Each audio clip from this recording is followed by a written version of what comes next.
Hello, once again. So, the latest reports surrounding King Charles and alleged offer to Prince Harry and Meghan have left many observers confused, and for good reason. On the surface, it may appear like an olive branch extended by a father to his son, but when you look closer at a context, the history, and the underlying dynamic, the situation begins to feel far less than sincere and far more contradictory than the palace might want the public to believe.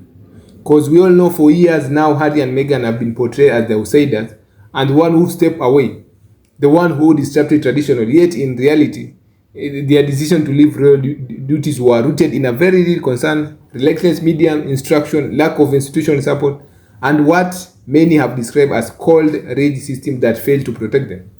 Since then, they have built a life on their own terms, focusing on family independence and meaningful work that reflect their values.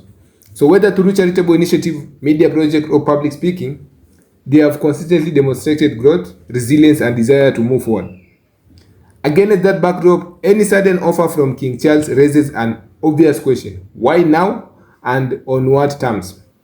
Because that's where the issue lies. Reports suggest that the offer may come with condition, limitation on their roles, expectation about appearance, or even substantial attempt to reset control over how Harry and Meghan present themselves publicly. And that is precisely why it doesn't make sense. If the goal is genuine reconciliation, then it cannot be built on same framework that pushed them away in the first place. You cannot invite someone back into a system that they found harmful without addressing the harm itself. Harry, in particular, has been remarkably consistent in his stance. He has never said he wanted to destroy the monarchy or attack his family for the sake of it. His focus has always been on accountability and change. In interviews, in his spares, and in his public appearance, he has emphasized the importance of truth, mental health, and breaking cycles that have long gone unchanged. With the royal institution, that kind of clarity is not rebellion, it is maturity. Meghan, too, has shown extraordinary level of composure under pressure. Despite years of harsh and often deeply personal criticism, she has continued to carry herself with grace.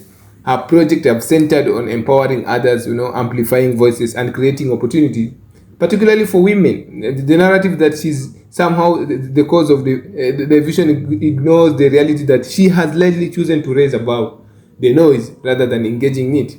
So when King Charles reportedly extended an offer that seems to ignore all of this, it feels disconnected from reality. It suggests a misunderstanding or perhaps refusal to fully acknowledge what Harry and Meghan have been trying to communicate all along. And there's also issue of timing. The monarchy itself is facing increasing scrutiny in a modern world that is less willing to accept tradition without question. Public opinion is shifting, especially among younger generation who value authenticity, transparency, and fairness. In many ways, Harry and Meghan represent that shift. They have embraced more modern, open approach to public life, one that resonates far beyond the traditional royal audience. And from that perspective, the idea that the monarchy will attempt to bring them back under old terms feels not only misguided but strategically weak.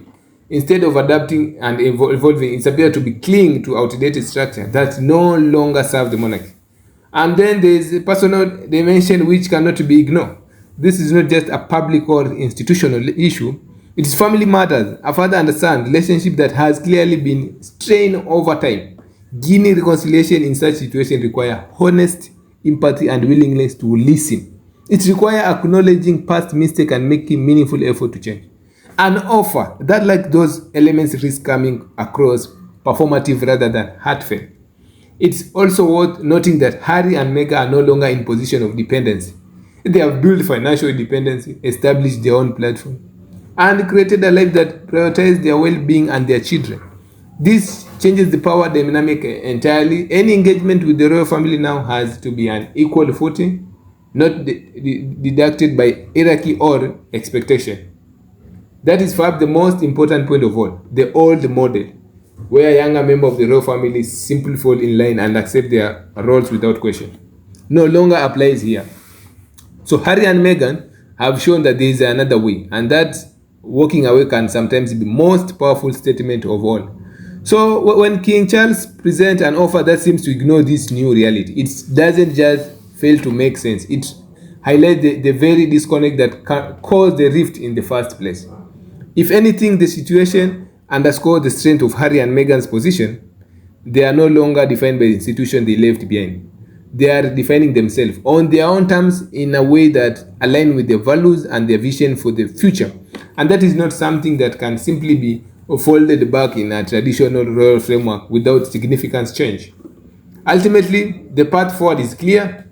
Even if it is not easy, reconciliation will require monarchy to evolve, to listen, and to meet Harry and Meghan where they are, not where tradition says they should be.